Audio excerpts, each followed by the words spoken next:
So far this year, my most viewed video of 2025 was one I made a few weeks ago about a 100% legal self-defense tool you can take anywhere, including an airplane. That video generated a pretty good bit of comments, and there were several recurring themes that more than one or two, three people commented on. So I thought it'd be a good idea, since that was the case, to go back and kind of cover some of those topics that I think maybe I didn't cover well or didn't do a good job of, and it maybe be helpful to anybody who is interested in that particular tool or self-defense in general. So that's what we're going to do today here on Survival on Purpose.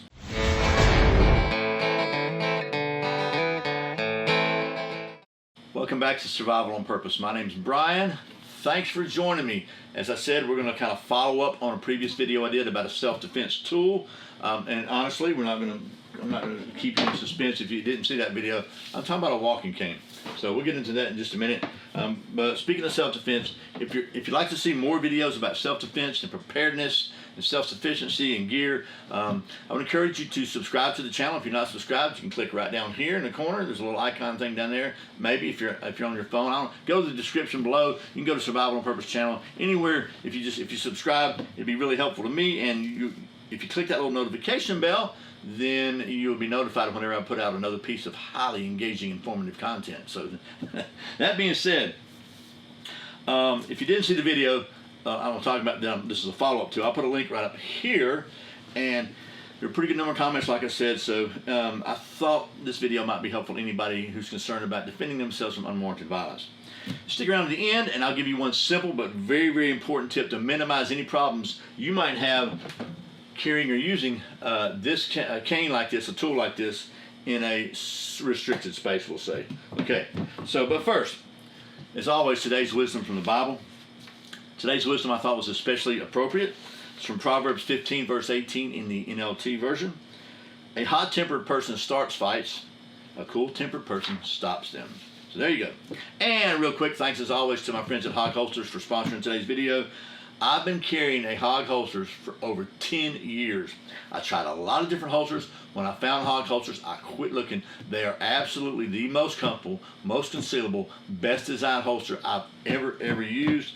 Every Hog Holsters is 100% painstakingly handcrafted to fit your particular pistol with 100% made in the USA components. No Hog Holsters are one size fits all or universal fit. They're all made specifically for your pistol. And Hog Holster stands for Helping Americans Wear Guns. So if you want to save 10% on any order over $30 at Hog Holsters, use the coupon code Survival on Purpose, all one word.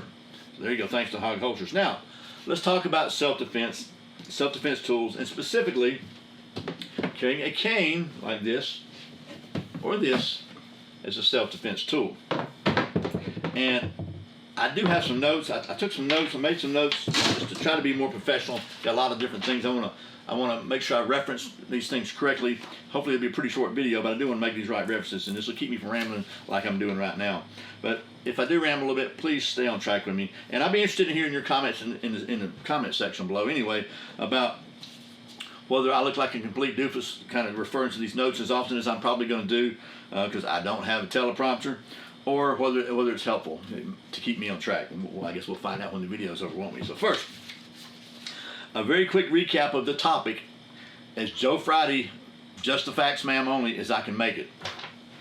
And these facts are going to be relevant to the rest of the discussion. So, fact, a good, sturdy walking cane can be a very effective self-defense tool.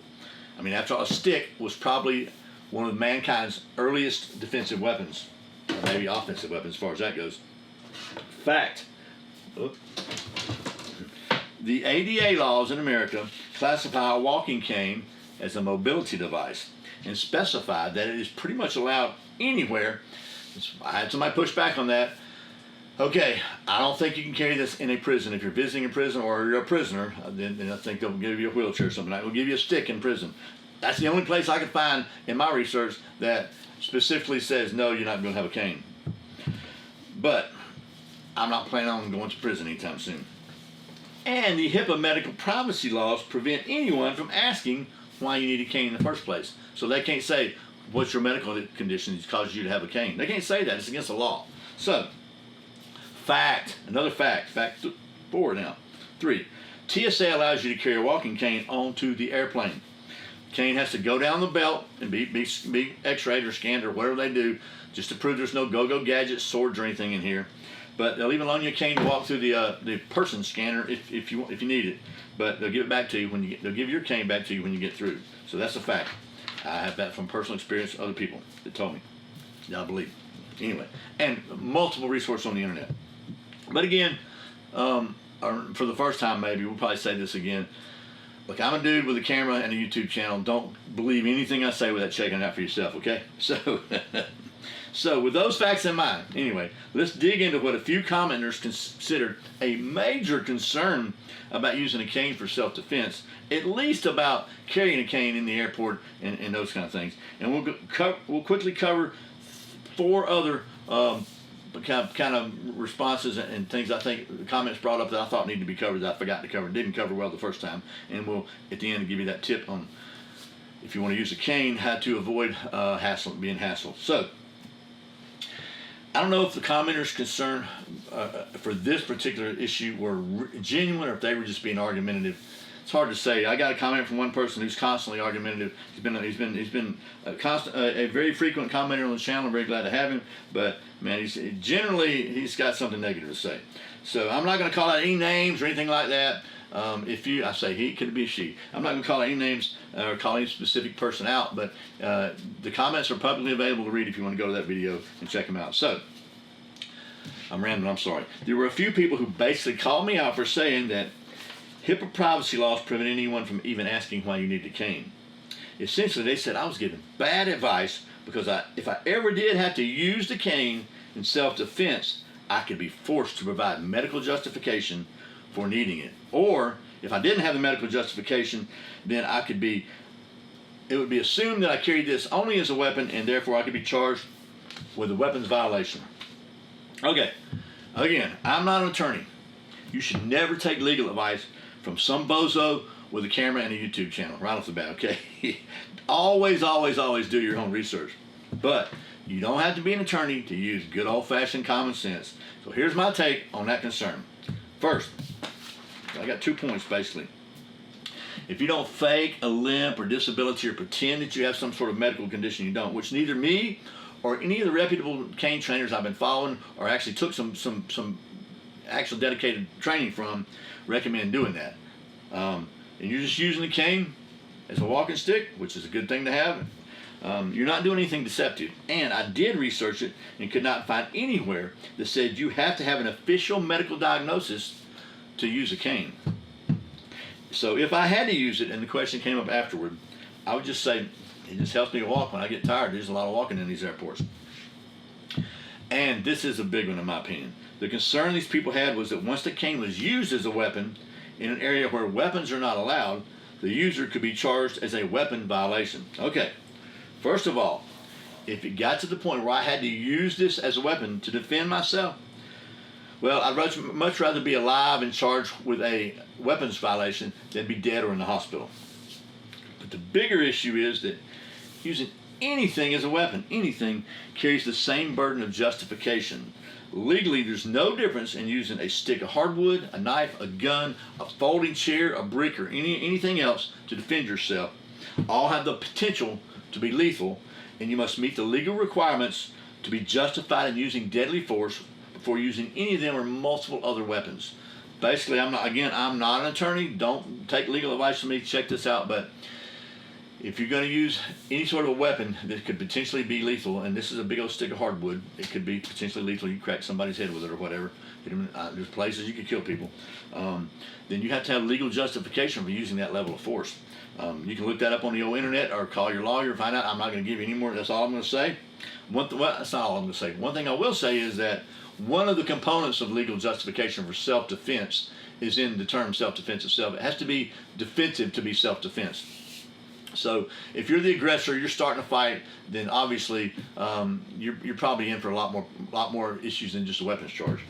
So bottom line, I think the chances of having to medically justify that having a cane is pretty much non-existent if you have to use this cane to defend yourself against an aggressive attacker. Again, if I'm ever in the situation where I need to defend myself against a criminal charge because I had to use this to defend myself against a violent attacker, I'm going to be real glad I had this in a place that maybe they say I shouldn't have had it. We'll say it like that. And on that topic, real quickly, slight rambling. I think it's a very good idea to get some professional training if you're going to carry a cane for self-defense, or even if you just carry a cane because you use a cane. It may seem like a no-brainer to just whack somebody with a stick, but a good instructor can teach you ways to use this cane that you might not think of yourself. Okay, we're getting there. I got 4 more common comment themes to quickly talk about, and I do mean quickly, and then I'll get to the tip I promised at the beginning of the video about how not to get hassled if you're using this cane. So the first one has to do with different types and styles of canes. So just for reference, the cane I use is made from extremely solid, dense, 1-inch thick American hickory, both this one and this one. They're made by Cane Masters. They're made in the USA, and they start at about $65 for this one, and they go up to, I don't know, you can spend several $100s for a cane depending on the level of features you want on it. So I'm not trying to sell Cane Masters. I'm not shilling for them. I don't have a dog in that hunt, and they're not paying me or anything like that. I got mine because I think they're a really good cane. So I had several people mention other defensive canes from other brands. K-Bar makes some, Cold Steel makes them, other people make them. Maybe they're great. I don't know. I got this one because I like the traditional wood. I think, and also I had several people mention like walking sticks, Irish shillelagh canes, and different, ones with just a knob on them. All these different kind of canes. I think they all have the potential to be good defensive tools as long as they're sturdy and well made. I'm not sure. What I can't say, I couldn't find any definitive information as to whether or not they're going to be allowed through TSA and through other checkpoint type situations, courthouses, sports arenas, concert venues, whatever. I can tell you that I took this one in a concert venue recently here in Atlanta to see Paul Thorne. Shout out to Paul Thorne.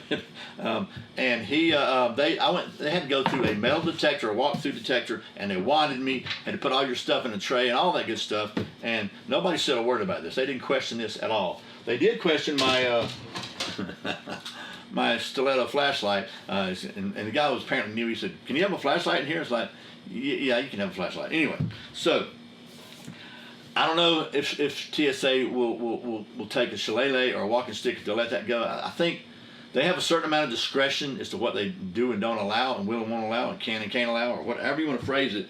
So it'd be really shame to take a really nice fancy shillelagh in there and to make it all the way to the TSA checkpoint and they say, "Oh, you can't have that. It's a weapon," and then you have to argue with them and fight about it. I'm telling you, this is a cane. It's not. There's nothing absolutely questionable about that. It's a cane. People see people with canes all the time. It just looks normal. So that's why I went with this. If you got another cane you want to try, hey, I'd be interested in hearing your experience below. If you had a different kind of cane through TSA checkpoint, you'd be helpful to me and everybody else watching the video to know that. So the second little comment that was pretty common had to do with improvised weapons.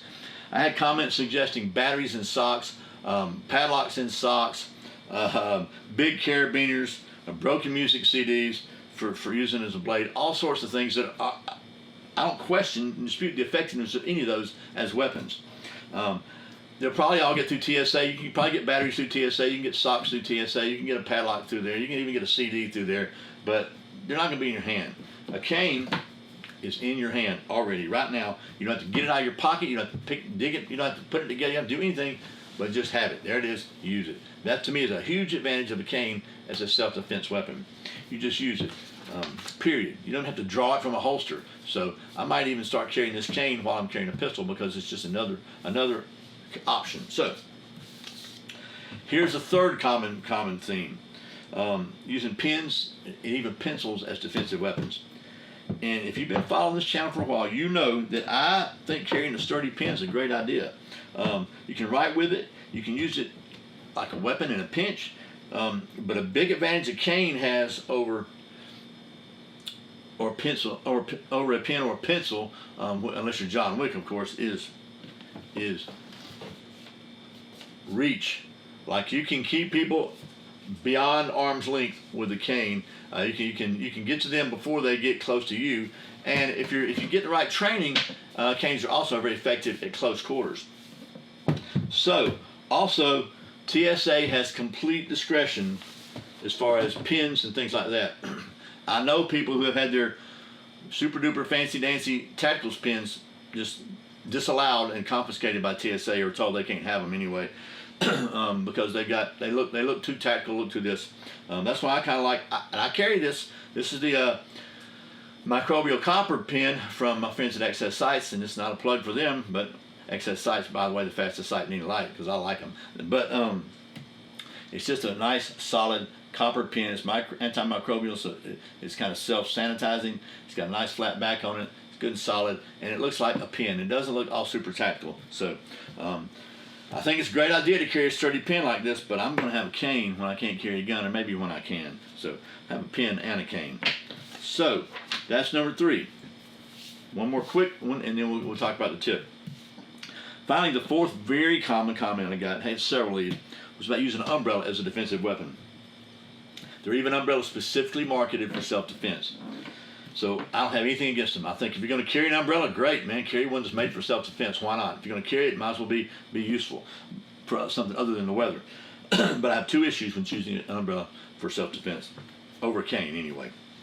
Issue 1, with an umbrella, you're pretty much limited to striking with the tip, or using it just to deflect with the opener shut. If you go whacking somebody with an umbrella, I'm not saying it's not going to hurt if you hit them in the right place, but it's not going to carry the same authority as a good solid piece of hickory on bone, because the umbrella's got that cloth over it. It's going to kind of pad that blow. This is like a solid piece. There's nothing to pad that. You hit somebody in the shins, in the elbow, in the knee, in the collarbone, in a lot of places in their body, you're going to get their attention real quick, and maybe they'll say, you know what, I'm going to leave this dude alone, or lady. So anyway, again, sturdy cane is my choice. Chuck Norris can unscramble an egg.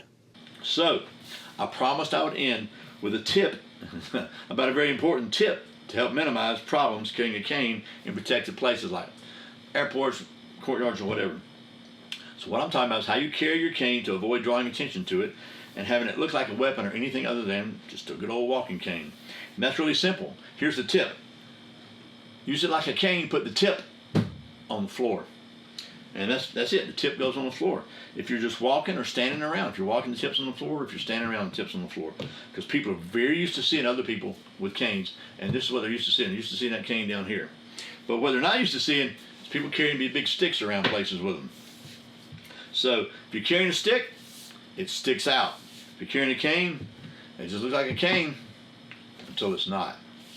So that's it. I hope this video has been helpful. I really sincerely appreciate you watching Survival on Purpose. Remember, survival is not an accident, so be prepared. I'll see you next time.